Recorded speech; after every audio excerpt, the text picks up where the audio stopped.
Bienvenue dans le débat sur France 24. C'est inédit. La moitié des commissaires européens sont à Kiev. L'Union européenne se tient fermement aux côtés de l'Ukraine, a tweeté Ursula von der Leyen, la présidente de la Commission. Le chef de la diplomatie européenne, Josep Borrell, a annoncé la formation de 30 000 soldats ukrainiens. Demain aura lieu un sommet Union européenne-Ukraine. Le Premier ministre ukrainien attend une évaluation positive des efforts pour l'intégration européenne.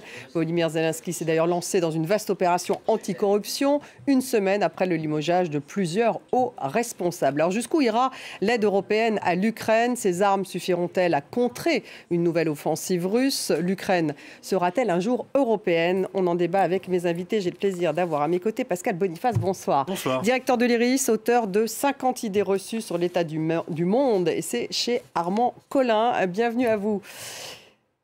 Pascal Joannin, directrice générale de la Fondation Robert Schuman est avec nous. Bonsoir et bienvenue également. Nous avons également Dominique Trinquant avec nous. Bonsoir, expert militaire, ancien chef de la mission militaire française auprès de l'ONU. Régis Janté, bonsoir. Régis, correspondant de France 24 en Géorgie. On est ravis de vous avoir à Paris. Co-auteur avec Stéphane Suan de Volodymyr Zelensky dans la tête d'un héros.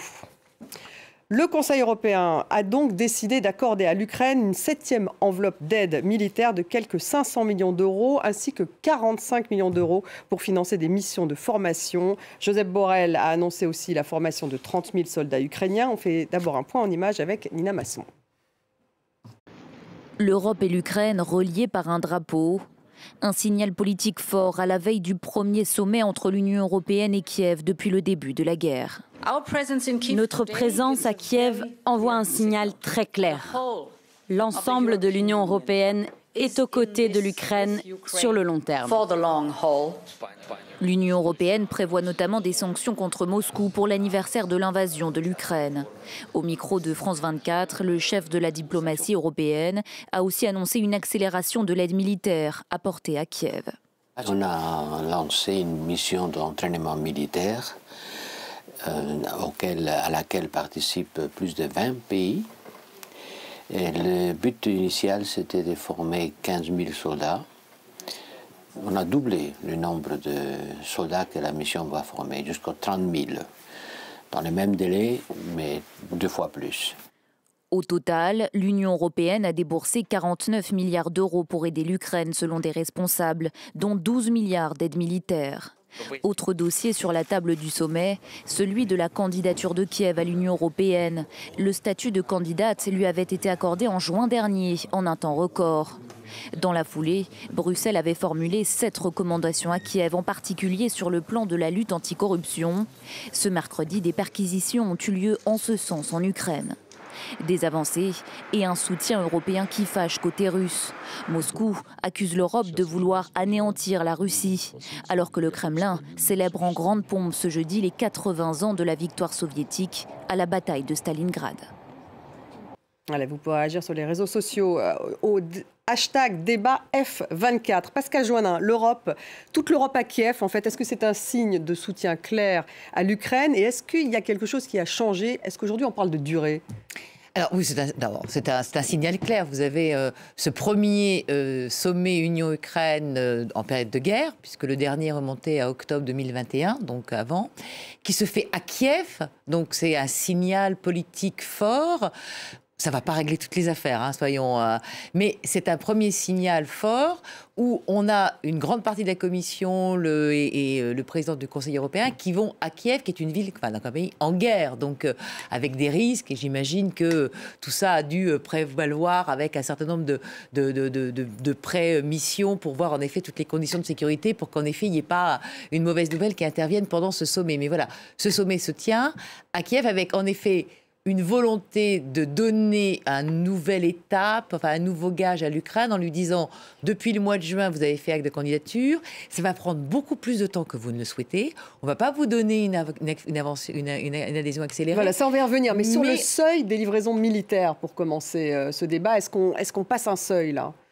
On passe un seuil comme on en a passé depuis le 24 février, avec en effet, mais là le général Trinquant sera mieux à même que moi de répondre, pour voir en effet tout ce qu'on a donné comme aide militaire. Alors on a donné un chiffre tout à l'heure, c'est pas l'Union européenne en tant que telle qui a donné. L'Union européenne n'a pas d'armée et n'a pas de matériel. C'est les États membres qui la composent et l'addition de ces 27 États membres aboutit à cette somme. Donc en effet, c'est l'Allemagne, c'est la France, c'est la Pologne, c'est les États baltes, etc.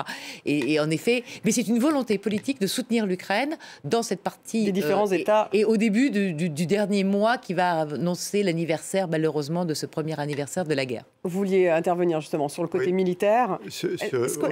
On passe à un autre seuil? On parle de durée maintenant, non? La guerre va être longue, c'est un peu ça On parle de durée. Juste un petit point avant, puisque vous mettez l'anniversaire de la bataille de Stalingrad et la réunion. On va en parler après. Pour oui, mais simplement le symbole. Les deux en même temps. Exactement, c'est intéressant. L'un est dans le passé, l'autre travaille sur l'avenir. À Stalingrad, on est dans le passé. À Kiev, on travaille sur l'avenir. Je veux dire que le symbole est important. Maintenant, sur l'aide de l'Union européenne, on a parlé des milliards, bien sûr. Comme vous le disiez très justement, l'aide dans la fourniture de l'armement, elle est bilatérale. Ce n'est pas l'Union européenne, même si la Facilité européenne de paix en finance une bonne partie. Mais en revanche, ce que disait tout à l'heure M. Borrell, c'est à propos de la formation. Il y avait 15 000, maintenant on va prévoir 30 000. Ça, c'est un programme européen. Soldats ukrainiens qui seront formés, donc qui seront formés en Europe, en particulier en Pologne et en Allemagne, mais pas que, en France également, pour des spécialités. Ce que je voudrais souligner simplement, c'est que l'Union européenne, depuis 11 mois, a mis un accélérateur. Il y a des tas de choses dont on disait il faudra des mois, ça va jamais arriver, etc. Et là, tout arrive beaucoup plus vite. Et donc, je crois que ça, c'est la révolution. Ça, c'est une volonté politique ou c'est un... Et ça montre tout simplement que les crises sont des accélérateurs. Des choses qui stagnent, qui sont difficiles. Avec une crise, on se dit maintenant, il y a urgence et il faut y aller. Pascal Boniface, il y a une accélération là côté très net sur non seulement sur le type d'armes, sur le volume des armes.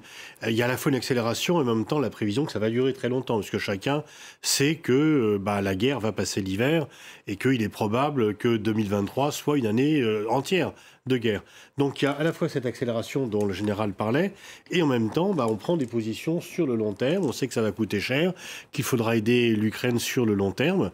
Donc on s'y prépare, et parce qu'il n'y a aucune négociation possible pour le moment, et que, alors qu'il y a 2 mois, certains espéraient une sorte d'implosion de l'armée russe, un délabrement de l'armée russe et une victoire éclair de l'armée ukrainienne. Là, c'est plutôt une guerre de position, avec d'un côté un renforcement matériel de l'armée ukrainienne grâce à l'aide occidentale, et de l'autre, du fait de la mobilisation qui va venir, un renfort en termes de nombre d'hommes de l'armée russe, que l'armée ukrainienne ne peut pas faire, parce qu'il y a d'un côté 140 millions d'habitants, de l'autre peut-être 35 maintenant, et que les Occidentaux ont été clairs depuis le départ qu'ils n'enverront pas un seul soldat se battre aux côtés des Ukrainiens. Donc c'est le matériel. Régis Janté, vous sentez, vous, qu'il y a effectivement, qu'on a passé à une sorte de seuil, vous qui arrivez de Géorgie? Oui, effectivement, c'est ce qu'on constate. Et c'est effectivement l'Europe qui elle-même, pour le coup, là, on n'est plus sur le bilatéral, qui décide ou qui forme. Et ça, c'est vraiment, je crois que c'est des mesures qui ont été décidées il y a quelques années. Et maintenant, on voit la réalisation dans le cas ukrainien. Donc ça, c'est effectivement important. Puis je crois que l'histoire n'a jamais avancé que lorsqu'on est face au danger, ça nous oblige à prendre des décisions. Et c'est ce qu'on voit. Et c'était inattendu parce qu'on pensait que l'Europe serait forcément divisée. Et finalement, on voit plutôt une unité qui tient plutôt. Mais elle est tout de même... Enfin, la Hongrie, par exemple, et l'Autriche n'envoie pas d'armes à l'Ukraine. Et on connaît la position hongroise d'Orban. Quelques-uns. Donc c'est une neutralité affichée par l'Autriche. Non, mais c'est une neutralité qui lui a été imposée à la sortie de la Seconde Guerre mondiale. Donc il faut remettre les choses en perspective. C'est pas elle qui a choisi. Vous savez, la partition qui avait été celle de l'Autriche en 1945. Donc elle est neutre, elle le reste. Et en effet, il n'y aura pas de soldats ou de matériel en tout cas envoyé. La politique hongroise, c'est autre chose. Orban. Voilà. Le Premier ministre... hongrois trouve qu'il est déjà suffisamment solidaire en votant toutes les sanctions, mais bien entendu sur le matériel d'armes, il l'a dit depuis longtemps qu'il ne donnerait rien, etc. Jusqu'à présent, parce qu'il faut voir aussi comment tout ça va se passer dans la durée. Il y a déjà beaucoup de réfugiés qui sont arrivés en Hongrie, il y a beaucoup de choses qui ont changé en Hongrie, donc c'est ce qu'il dit aujourd'hui, mais en effet, tout le monde ne donne pas... Ça pourrait basculer, vous pensez ? Ça pourrait basculer s'il y trouve un intérêt, bien sûr. S'il y trouve un intérêt. La France, en tout cas, va envoyer 12 nouveaux canons César et 150 militaires français en Pologne, donc pour former des soldats ukrainiens. On va écouter Sébastien Lecornu, le ministre français des Armées. Nous sommes revenus évidemment sur les lance-roquettes unitaires que nous avons donnés il y a maintenant plusieurs semaines, et évidemment sur le César, qui est ce qu'il y a de mieux dans le segment de l'artillerie. Je peux vous annoncer que notre fonds de soutien va nous permettre de donner 12 canons César supplémentaires à l'Ukraine. Pascal Boniface, il y a un changement de ton côté français? Non, ce n'est pas un changement de ton. Disons que nous aussi, on augmente un peu la qualité des matériels qui sont envoyés. Les canons César sont apparus depuis déjà assez longtemps. Il y a un changement de ton général des pays européens par rapport à l'aide apportée à l'Ukraine. Au début, c'était on apporte une aide humanitaire, une aide économique, mais pas d'aide militaire. Et puis au fur et à mesure de la prolongation du conflit, et puis aussi de la multiplication des crimes de guerre de la part de l'armée russe, il y a eu une amplification de l'aide. Au départ, les Allemands envoyaient 5000 casques. Maintenant, ils envoient des chars Léopard. On n'est plus dans le même registre. Alors, est-ce qu'on va passer à l'avion de chasse? Parce que ça, c'est effectivement... Moi, là, les lignes rouges, elles se déplacent. Alors, c'est vrai que Zelensky se dit, pour l'instant, tout ce que j'ai demandé, on m'a d'abord dit non, pour me dire oui ensuite. Voilà. Je sais très bien manœuvrer l'opinion, faire pression sur l'opinion. Je m'appuie sur les Polonais et puis les Baltes. Les Français et les Allemands résistent et ils sont bien obligés de céder au bout du compte. L'avion, quand même, tout le monde hésite, y compris les Américains. Mais ils ont dit non pour l'instant. Ils ont dit non pour les F-16. Et les Anglais aussi. Et parce que, tout simplement, l'avion pourrait transformer cette guerre où on défend l'Ukraine en état légitime défense à une guerre éventuellement offensive par rapport à la Russie. Et donc, effectivement, pour l'instant, alors Zelensky demande de plus en plus, et une fois encore, pour l'instant, tout ce qu'il a demandé à l'usure, il l'a obtenu, mais là, il y a pour l'instant une ligne rouge. On sait que les lignes rouges sont faites des fois pour ne pas être franchies, on verra bien. Comment ça vacille d'ailleurs, cette ligne rouge commence à vaciller, puisque déjà on sait qu'au sein de l'establishment américain, il y a des discussions se disant que M. Biden s'est peut-être un peu avancé, et puis apparemment on commence à réfléchir à l'idée peut-être pas de F-16 américains, mais de F-16 américains vendus à d'autres pays qui, eux, les mettraient à disposition. Général Trinquant, oui, Joe Biden, on ne le sent pas très ferme quand même sur le nom vous avez raison, F-16. il y a 2 points. Il y a le problème du tempo. Si vous voulez, on demande toujours de l'armement au dernier moment en s'imaginant que ça va régler le problème demain. Les chars, ça le réglera peut-être dans 3 mois et les avions peut-être dans 1 an. Donc voilà, on a été très prudent au départ en disant uniquement des Javelin, des Stryker, etc. Or, si on soutient l'Ukraine, comme on le dit maintenant, on a le même objectif que l'Ukraine, rétablir ses lignes, il eût fallu anticiper mais on a été très prudent. Ça, c'est le premier point. Le deuxième point... Mais est-ce que le risque de ne plus l'être, justement? Non, mais un deuxième point sur les avions, un point un peu plus technique. Les avions, ça sert à quoi? À empêcher les autres avions d'être dans l'air. Ça s'appelle la défense aérienne. Il n'y a pas un avion russe dans le ciel ukrainien. Parce qu'ils ont peur de la défense antiaérienne ukrainienne.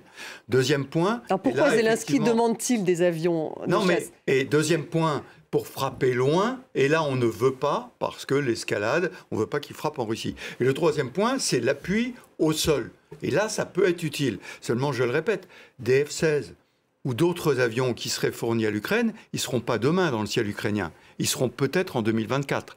Vous voyez? Donc, on parlait de la guerre longue. Donc, c'est ça, la guerre longue. Non, mais on est dans la guerre longue. Le regret qu'on peut avoir, c'est de ne pas avoir commencé cette réflexion. Je ne dis pas de les donner, mais d'avoir commencé cette réflexion en février.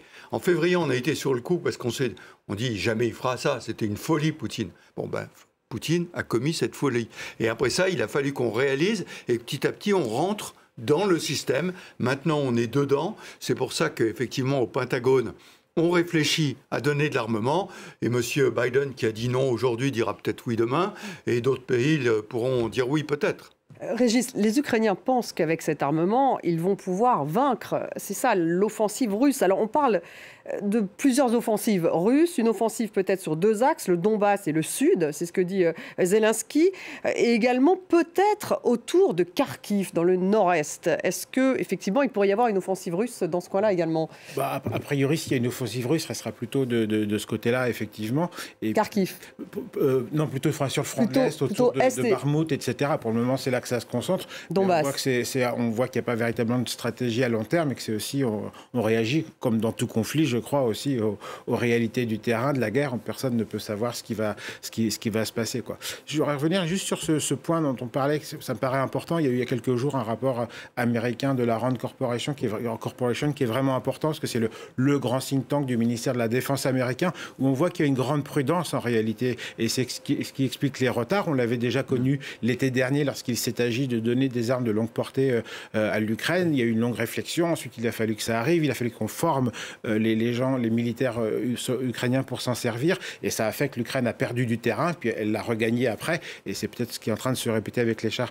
Donc il y a une grande prudence du côté de l'Occident. On conditionne et l'Ukraine suit ces recommandations pour que ces armes ne passent pas de l'autre côté de la frontière, etc. Donc ça va, j'insiste sur ce point parce qu'on entend beaucoup dire que les Américains sont jusqu'au boutistes, etc. Je crois que non, tout le monde est très prudent, avance pas à pas dans cette guerre parce qu'on a affaire à une puissance nucléaire, la Russie, et personne ne plaisante avec ça, bien sûr. Pascal Joannin, en fait, ce que disent les Ukrainiens, c'est qu'ils sont dans une course contre la montre, qu'il faut que les armes arrivent très vite. Ah oui, mais je suis d'accord avec eux, il faut que les armes arrivent très vite. Mais d'abord, comme l'a dit le général Trinquant, les chars, c'est fait sur le principe. Avant qu'ils arrivent réellement sur le terrain, il va se passer quelques mois. D'abord parce qu'il faut les amener. Il faut les amener non seulement en Pologne où il faut qu'ils soient transités, il faut qu'on forme en effet un certain nombre de militaires parce qu'on leur a donné quand même des tanks, les Léopard 2, les Abrams et puis je ne sais plus encore lesquels, là excusez-moi. C'est quand même du matériel qui est du matériel neuf, c'est pas du matériel soviétique recyclé qu'on a donné un peu au début. Donc là aussi il y a une gradation, on est passé de matériel qui était techniquement vieux à des matériels plus récents. Mais en effet c'est une gradation qui va servir à un moment T. Mais il ne faut pas qu'en effet, ça va être les Césars, les 6 ou qu'on a donné, que le ministre a annoncé, ils ne vont pas arriver demain. Il ne faut pas que nos téléspectateurs pensent que demain, ça y est, ils ont franchi dans la nuit. Mais justement, ils vont arriver quand, Dominique Trinquant? Écoutez, suffisamment tôt? Est-ce qu'en mars, par exemple, parce qu'on parle d'offensive russe autour de la date du 24 février, donc peut-être au mois de mars? Non, mais ça n'arrivera pas pour cette date-là. C'est pour ça que je dis, à chaque fois, on est en retard d'une rame. Vous parliez des chars Abrams. Les Américains ont dit... Je parle des Léopards, par exemple. Parce que les Abrams, c'est encore dans beaucoup plus longtemps. Les Léopards, il faut les faire venir d'Espagne, de Finlande, etc., les amener en Pologne, la former, mettre en place tout le système de pièces détachées, de logistique, etc. Les M1 Abrams, c'est dans 1 an, parce qu'ils doivent sortir d'usine. Les Américains ne veulent pas donner ce qu'ils ont en stock, donc ça sortira dans 1 an. Donc c'est là où je dis que le problème, c'est qu'on parle d'une offensive. Alors d'abord... Cette offensive russe. Non, mais juste un mot. Une offensive russe, pourquoi faire? L'offensive russe ne peut pas avoir comme objectif conquérir l'Ukraine. Maintenant, c'est du passé. Aller à Kiev, conquérir l'Ukraine, ils savent très bien qu'ils n'arriveront pas à tenir l'Ukraine. Donc il n'y aura pas de front Donc, au nord. Il y aura une offensive, mais minimale, dans le Donbass, dans ces régions-là, pour arriver à tenir les zones russophones, prétendument annexées par la Russie, et que M. Poutine puisse dire « j'ai gagné ». Parce que M. Poutine a besoin d'une victoire. Mais en revanche, occuper l'Ukraine, c'est un pont trop loin, comme on dit. Comment voulez-vous, après la réaction qu'on voit aujourd'hui en Ukraine, que la Russie prétende occuper l'Ukraine? Elle va se mettre dans un bourbier, donc elle ne sortira pas. Donc je crois, oui, probablement une offensive, mais une offensive relativement limitée. Et moi, j'attends l'offensive que les Ukrainiens nous annoncent depuis longtemps, que eux veulent lancer. Et celle-là, elle n'attend pas les chars, parce qu'elle n'a pas le temps. Elle n'attend pas les avions, parce qu'elle n'a pas le temps. Ils sont en train de la préparer maintenant. Et ça dépendra beaucoup du mouvement russe pour pouvoir contrer le mouvement russe. Pascal Boniface, vous êtes d'accord? Oui, effectivement. Ouais. Alors, enfin, le fait de ils ne seront pas prêts.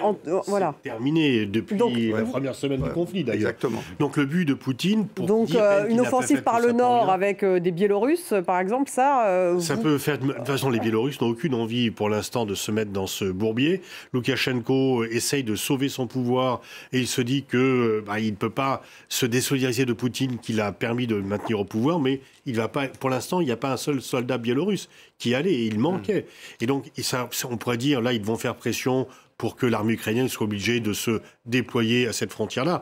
Ce que veut faire, et je suis bien sûr d'accord avec Dominique Trinquant, c'est qu'il veut garder le Donbass et donc au moins contrôler les territoires qu'il a juridiquement annexés, sachant qu'il ne contrôle pas tous les territoires qui, officiellement, sont russes. Et donc, contrôler le maximum de territoires... Alors pourquoi est-ce qu'on dit Kharkiv aussi? Parce que ça, manifestement, c'est aussi un peu sur la table. Il y aurait aussi une offensive sur Kharkiv. Je crois il y a beaucoup... Oui, je crois que... Parce que le Donbass, oui, mais... On est sur du bluff aussi. Voilà, j'allais dire, c'est du bluff. Je crois qu'il faut bien lire tous les événements, même si ce dont je parle, je ne suis pas absolument certain certain, mais effectivement, on voit bien la séquence, c'est-à-dire on annonce des tanks européens qui vont arriver. Moi, je lis quelques experts militaires russes qui écrivent en russe, ils n'écrivent pas pour nous, c'est des questions internes, et on voit qu'ils disent les tanks occidentaux sont bien meilleurs que les nôtres, donc il y a une vraie inquiétude. Donc c'est mis en place aussi une propagande de l'autre côté, je ne dis pas que ça n'est que de la propagande, mais qui consiste à dire, vos tanks, on va les détruire, la Russie n'a jamais perdu, alors que factuellement, la Crimée, la guerre russo-japonaise, l'Afghanistan, il y en a eu des défaites, mais c'est vraiment des éléments de langage qu'on voit aujourd'hui. Et puis, attention, on risque de troisième guerre mondiale. Donc, on veut apeurer les opinions occidentaux pour que la France, enfin n'importe quel pays d'Occident, ne donne pas de chars. Donc, il y a aussi ça. Parler de Kharkiv aujourd'hui, et d'autres fronts, de Kherson, c'est aussi une manière d'essayer d'étirer les forces ukrainiennes sur tout le front. Pourquoi on parle aussi de Biélorussie souvent, alors Pascal Boniface a raison, je crois qu'il n'y a aucune capacité de se battre là-bas, mais c'est pour fixer quelques troupes ukrainiennes autour de Kiev, etc. Sachant que le ratio, enfin le rapport démographique, enfin la population ukrainienne est bien plus petite que celle de la Russie, et donc ça a son poids, effectivement. Donc le Donbass, hein.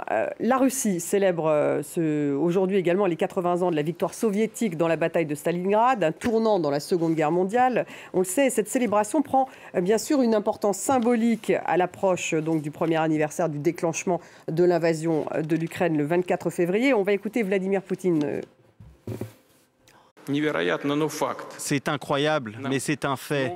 Nous sommes à nouveau menacés par les chars léopards allemands avec des croix sur leur côté.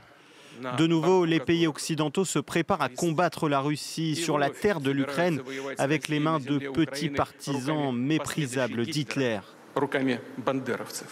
Pascal Boniface, c'est vraiment l'utilisation de l'histoire à des fins de propagande. Mais... Oui, c'est trop beau pour Poutine. Bien sûr, il va s'en servir de dire, regardez, je ne suis pas sa stratégie. C'est pas moi qui suis l'agresseur, c'est l'Occident qui attaque la Russie. Nous, on fait que se défendre, et donc ils mobilisent.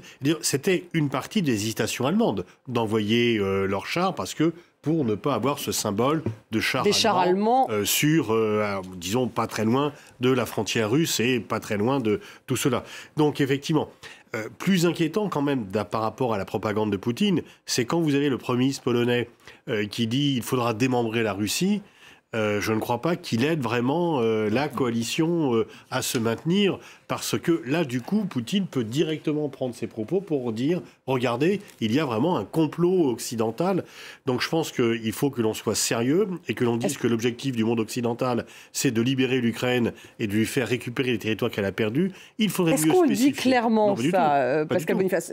On reste dans l'ambiguïté, on dit on aidera l'Ukraine jusqu'à la victoire, mais on ne sait pas dire ce qu'est la victoire. On pourrait dire la victoire de récupérer tous les territoires perdus le 24 février. L'Ukraine était d'accord avec ça au départ. Maintenant, elle dit non, je veux la Crimée en plus. Et elle veut revenir au territoire d'avant 2014. Voilà. Maintenant, je crois que c'est clair dans l'esprit de M. Zelensky. Et les Européens, mais il n'est pas certain que ce soit clair dans l'esprit de M. Biden et dans l'esprit de M. Macron ou du chancelier Scholz.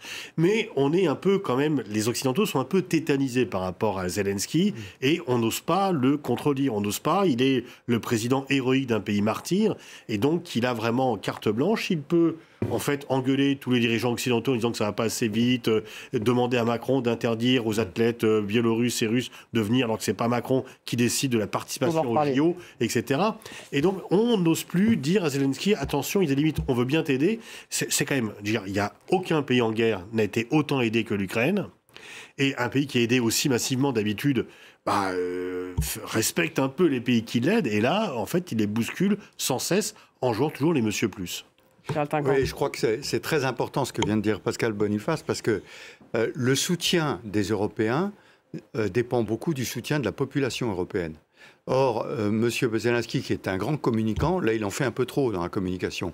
Si vous voulez, on vient de lui donner des chars, le lendemain, il demande des avions. Il y avait même un vice-ministre qui demandait un sous-marin et une frégate alors que le détroit est fermé. Enfin, il y a des moments où c'est la liste au Père Noël. Donc, c'est un peu agaçant, parce que tout ceci peut très bien se passer dans les états-majors, dans les ministères, en discutant sérieusement de quoi avez-vous besoin, quelle est votre liste de courses, voilà ce qu'on peut faire, etc., etc.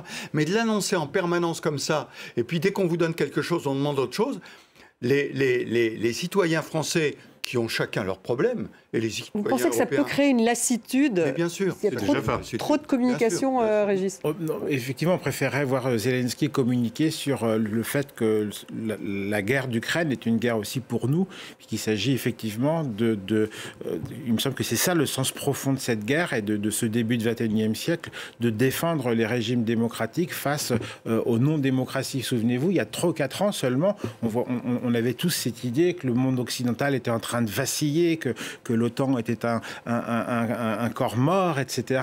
Et puis là, on voit que ça change un peu. Mais s'il communiquait sur ce point-là, je crois qu'il nous embarquerait plus dans cette histoire. Effectivement, sa communication est plutôt assez maladroite en ce moment, je crois. Pascal, les Européens, est-ce qu'ils pourraient être plus précis sur les buts de guerre?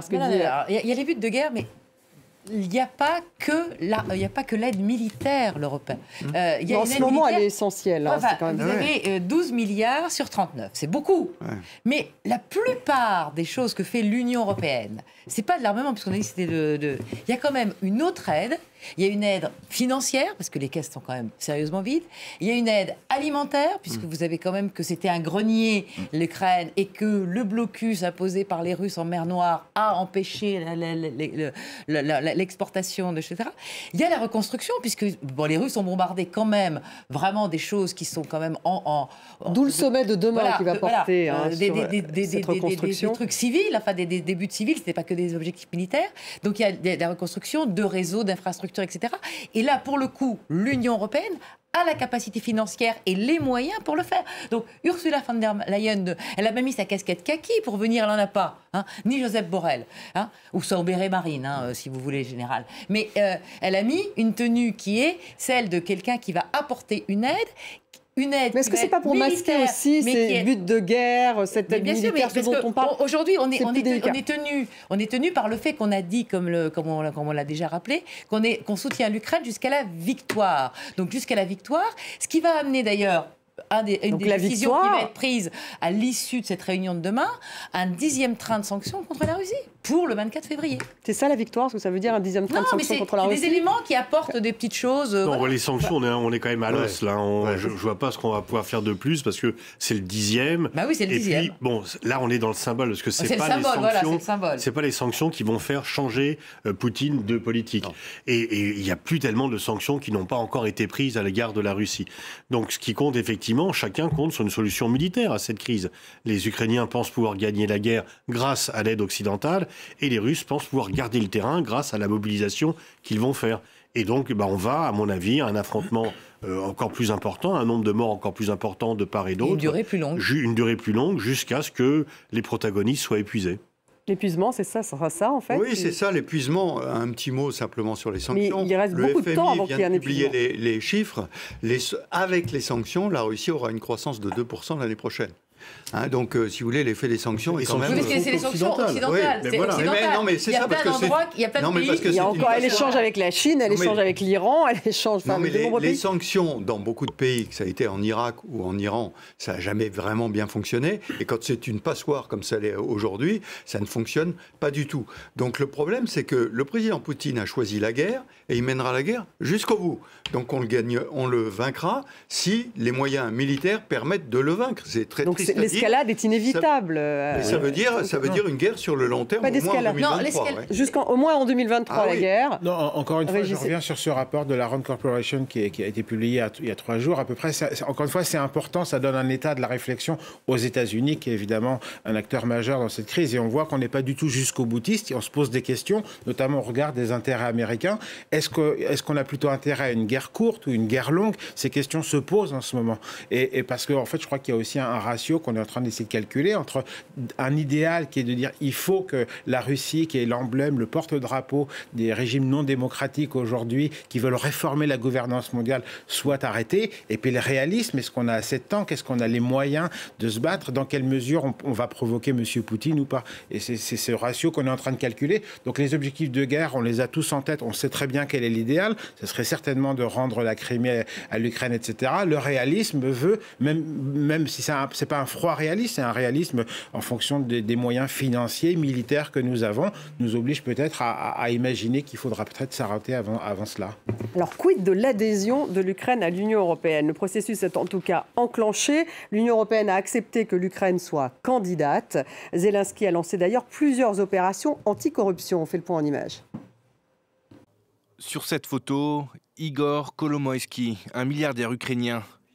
L'oligarque est soupçonné de détournement de fonds pour un montant d'1 milliard d'euros, une affaire en lien avec des compagnies pétrolières. Les autorités ukrainiennes ont annoncé mercredi la perquisition de son domicile. Comme lui, plusieurs personnalités sont visées par des enquêtes. Parmi elles, l'ex-ministre de l'Intérieur Arsène Avakov ou encore le vice-ministre de la Défense Vyacheslav Shapovalov. Il a démissionné la semaine dernière. Il a fait pression pour conclure des contrats d'équipement pour l'armée à des prix plus élevés.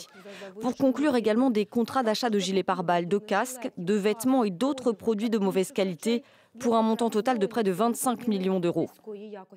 Des enquêtes anticorruption dont se félicite le président ukrainien. Aujourd'hui fut une journée fructueuse pour notre pays, une journée fructueuse pour notre combat contre ceux qui tentent d'affaiblir l'Ukraine en ce moment même. Nous ne permettrons à personne d'affaiblir notre État. Justice sera rendue. En pleine guerre, Volodymyr Zelensky veut montrer qu'il agit avec fermeté pour lutter contre la corruption. Kiev dépend largement du soutien financier occidental et l'Union européenne demande des garanties pour l'aide apportée au gouvernement ukrainien. Alors Pascal Joannin, ça fait partie des fameuses garanties, cette lutte contre la corruption. On n'est pas dans le show, là, c'est vraiment... ils avancent de ce côté-là, les Ukrainiens. Ah mais ils partaient de loin. Alors, voilà, ils partaient de loin. Il ne faut pas dire qu'il y a un an, si on se replaçait il y a un an, avant la guerre, il y avait en effet des organisations qui classent les pays en fonction de leur corruption. Et en effet, l'Ukraine n'était pas très bien placée. Et là, on voit bien que le président Zelensky, puisqu'il est celui qui a porté le statut de candidat de son pays en mars, quelques jours après l'attaque et avec la reconnaissance en juin du statut de candidat par l'Union européenne, porte tout ça. Donc la lutte contre la corruption est une des priorités de l'Union. Et en effet, là, il fait un peu le ménage dans les eaux sales de Kiev. C'est très bien. Mais ça ne suffira pas. Parce que le processus d'adhésion à l'Union européenne est un processus long. Donc on en est à 6 mois maintenant. Il y a plein de choses à réformer. Parce qu'ils voudraient que ça prenne 2 ans. Eux, alors c'est complètement irréaliste. Alors ça, c'est complètement irréaliste. Il n'y a jamais eu un État qui est rentré 2 ans après sa demande. Parce qu'il y a toute une série de choses à faire, puisqu'il faut arriver à avaler et digérer l'acquis communautaire, c'est-à-dire tout ce qu'on a fait depuis 1950. Donc on est en 2023, il y a donc 73 ans. Et donc ça va prendre du temps. Alors peut-être ça prendra moins de temps pour l'Ukraine parce qu'on va aussi les aiguillonner, etc. Mais ça ne prendra pas 2 ans et on ne fera pas un processus accéléré pour l'Ukraine. Donc... j'espère que non, mais enfin déjà, c'était à mon avis très contestable de leur donner ce statut de pays candidat tout de suite parce qu'elle n'est pas prête, elle n'en a pas les capacités. C'était symbolique. Oui, bien sûr, on dit que c'est un signal envoyé à la Russie, mais il faut mieux envoyer des armes qu'envoyer ça parce que maintenant on est piégé. C'est que maintenant, s'opposer à l'adhésion, et c'est là où les Ukrainiens jouent très bien, c'est que maintenant, effectivement, ils demandent 2 ans, voire 1 an, l'an prochain, en 2024, il faudra contre l'Union européenne. Et ce que je crains, c'est qu'on juge cela de façon émotionnelle. Donc, l'Ukraine est un pays martyr, certes, donc il faut aider un pays martyr, et il y aura certainement de très fortes pressions pour que tout le processus soit accéléré et qu'il aille beaucoup plus vite et que les vrais critères objectifs qui permettent à un pays d'adhérer à l'Union européenne ne soient pas respectés. Parce qu'on est dans une seringue par rapport à cela. Alors, très bien qu'il y ait une lutte contre la corruption. On peut dire que Zelensky, une fois de plus, est un très bon communicant puisque le ménage est fait la veille de l'arrivée de la Commission européenne. Il a même foutu en tôle ou inquiété son ancien patron qui l'a lancé. C'est très bien. Mais il n'y a pas que ça. Il faudra voir sur le long terme, est-ce qu'il y aura vraiment une lutte contre la corruption? Et puis simplement, est-ce que l'Ukraine adhère au projet européen ou est-ce qu'elle vient uniquement chercher les crédits pour être l'allié stratégique des États-Unis au sein de l'Europe? Or, pour l'instant, Zelensky n'arrête pas, une fois encore, de taper sur les dirigeants européens. Jamais il ne parle au président Biden comme il parle aux dirigeants européens. Et donc, moi, ce que je... Il les méprise. Oui, bien sûr. Ah oui. Remarquez, il n'a pas tort puisqu'il se laisse faire. Donc, finalement, les Européens. Bien sûr. ils se laissent faire parce qu'ils n'osent pas faire grand-chose. Et donc, je pense qu'il faudrait remettre un peu de raison par rapport à l'émotion. On accueille des réfugiés, on donne une économie vraiment très conséquente à l'Ukraine. Ça n'en fait pas un pays... l'Ukraine qui rentre rapidement dans l'Union européenne, c'est la fin de l'agriculture française. Mais elle ne va pas rentrer dans l'Union rapidement, parce que d'abord, il y a des critères, il y a des processus. Mais les critères n'ont pas été respectés pour la déclarer candidate, parce qu'elle ne remplit aucun candidat. Alors, elle a été déclarée candidate, certainement sous le coup de l'émotion, et parce que c'était un pays en guerre. Elle n'a pas été candidate toute seule. Il y a aussi la Moldavie qui est juste coincée entre la Roumanie et elle. Et il y aura, mais encore une fois, si on fait ça, ça serait une erreur. Et donc, je pense qu'en effet, il va y avoir peut-être une bienveillance, j'allais dire formelle, parce qu'on est face à quand même un pays en guerre agressé par un autre État, etc. Mais on n'aura pas de... Parce que là, ça serait... Ça ne fait pas des messages très clairs. Ça serait contre-productif pour l'Europe. Attendez, il y a déjà un élément essentiel. C'est un pays en guerre. Tant qu'il sera en guerre, il ne rentrera pas dans l'Union européenne. Voilà. Non, mais qu'est-ce que ça veut dire? On lui fait miroiter un espoir de rentrer. Non, mais attendez, le processus est lancé, mais les négociations n'ont pas été entamées. Le statut est reconnu, mais les négociations n'ont pas été entamées. Un certain nombre de règles européenne de façon à ce que l'Europe continue à l'aider, c'est une chose. Qu'on fasse des accords ponctuels avec l'Ukraine pour l'aider dans la difficulté dans laquelle elle est, c'est une chose également. Mais je répète, tant qu'elle est en guerre, et on parle de guerre longue, donc imaginez que la Crimée et le Donbass, il y a un front gelé à partir de l'année prochaine, pendant 1 an, 2 ans, 3 ans. Eh bien, ça veut dire que l'Ukraine ne rentrera pas dans l'Europe. C'est aussi simple que ça. Régis. Je crois que le président Macron avait dit dès le mois de mars ou avril l'an passé qu'on en parlerait dans 20 ans. En tout cas, que la perspective d'adhésion était à 20 ans. Il me semble qu'il avait donné ce chiffre. Juste pour donner un élément sur... La Géorgie, d'ailleurs, d'où vous venez, elle a été mise de côté pour le coup. Elle a tout fait pour, d'ailleurs. Ah bon? Donc il n'y a pas de ressentiment des Géorgiens. Juste la population, si. Le pouvoir, c'est différent. Juste pour aussi parler d'un peu de la dynamique que j'ai pu observer, j'ai beaucoup enquêté là-dessus après 2014, parce que comme dit Machiavel, l'homme ne fait le bien que forcément, que si on est forcé à faire le bien, personne n'a envie de donner de la liberté à la population, personne n'a envie de lutter contre la corruption si on n'y est pas forcé. C'est exactement ce qu'on observe en Ukraine. Et là, on peut voir quand même un rôle, me semble-t-il, très positif de l'Occident qui conditionne, que ce soit le FMI, l'Union européenne, son soutien financier à des améliorations. Et j'ai par exemple beaucoup enquêté sur le secteur du gaz, qui était extrêmement corrompu, puisque c'était là que les oligarques étaient actifs, évidemment. C'est là que la Russie aussi intervenait. La corruption, c'est un phénomène qui n'est pas uniquement national. Et un oligarque comme Dimitro Firtash, par exemple, était quelqu'un qui achetait du gaz subventionné par les Russes et qui, avec les bénéfices, achetait des politiciens, des médias pro-russes à l'intérieur du pays. Et ça, j'ai pu voir, par exemple, à partir de 2014, comment l'entreprise nationale Naftogaz a été complètement nettoyée. Et on voit ça aussi avec Zelensky qui, contre son gré, contre les alliances qu'il a pu passer, est obligé de faire adopter des lois contre Kolomoïski, son patron, comme vous disiez. Pascal. Alors, on parle de l'Ukraine comme si c'était le seul pays candidat aujourd'hui à l'Union européenne. Ils sont 8 dans la situation d'être candidats. Il y a les pays des Balkans. Donc, ça fait longtemps. Il y a les pays du Balkans. Il y en a qui ont seulement déposé leur acte de candidature à la Bosnie au mois de décembre, le Kosovo, voilà. Donc il y a tous les pays des Balkans et en effet on voit. Alors pour le coup là, on se dit qu'il n'y a pas de difficultés puisqu'ils sont bien en Europe, etc. géographiques. Mais il y a aussi des influences qu'il faut mettre parce qu'il y a des Chinois, il y a les Russes, il y a les Turcs et d'autres. Donc il faut faire attention à ne pas désespérer ces populations. Vous avez toujours la Turquie, qui ne fera rien et qui est dans une mais c'est une vieille querelle. En effet, où on a accepté la candidature de la Turquie il y a très longtemps, et elle est dans l'OTAN, voilà. Et puis vous avez la Moldavie et l'Ukraine, qui sont les 2 derniers pays qui sont candidats, mais les négociations n'ont pas commencé. Enfin, je veux dire, le statut de candidat, c'est une chose, donc ça a donné en effet du mais ça permet de... Mais les négociations n'ont pas commencé. En effet, général, sur un pays en guerre, les négociations ne commenceront pas avant un certain nombre de temps. Et quand les négociations commencent, il se passe en effet à peu près 10 ans. Donc, environ, voilà, plus ou donc moins. Vous leur dites ce soir, doucement. Donc, revoyons-nous dans 10 ans, parce qu'il faut qu'ils aient la volonté de passer toutes les fauches cousines de l'Union, et à la fin, il y aura un référendum de la population.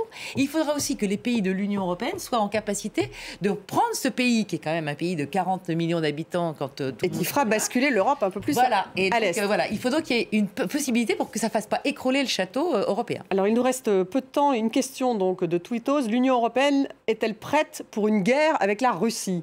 Non, en aucun cas. La Russie, c'est un pays nucléaire. On n'a aucune envie de se lancer dans une guerre contre un pays qui a l'arme nucléaire. Et la Russie n'a aucune envie de se lancer contre un ensemble dont un autre pays a l'arme nucléaire. Donc non.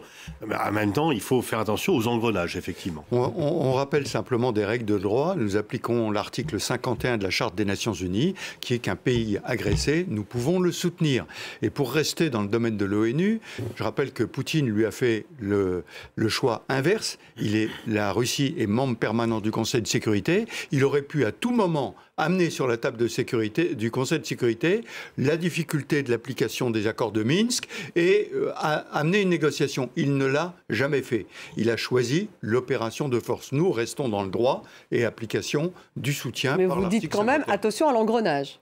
Oui, on voit bien que de toute même si Régis...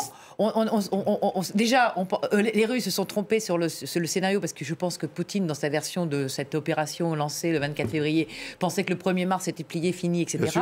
Il ne pensait pas que l'Union européenne, les États-Unis viendraient soutenir l'OTAN, l'Ukraine comme on le soutient aujourd'hui. Et donc, en effet, on est parti sur... Donc, on a malheureusement fêté ce premier anniversaire. Je ne suis pas à le célébrer du tout, mais enfin, voilà, c'est une...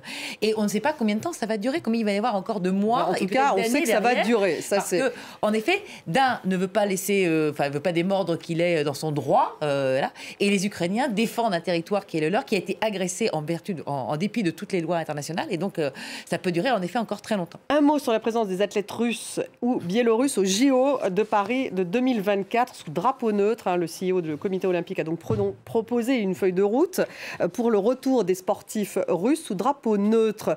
Pascal Boniface, un conseiller présidentiel ukrainien, lui accuse le comité d'être un promoteur de guerre, je cite, de meurtre et de destruction. Alors, il faut les intégrer ou pas? Bien sûr, ils ne sont pas responsables de l'action de leur président.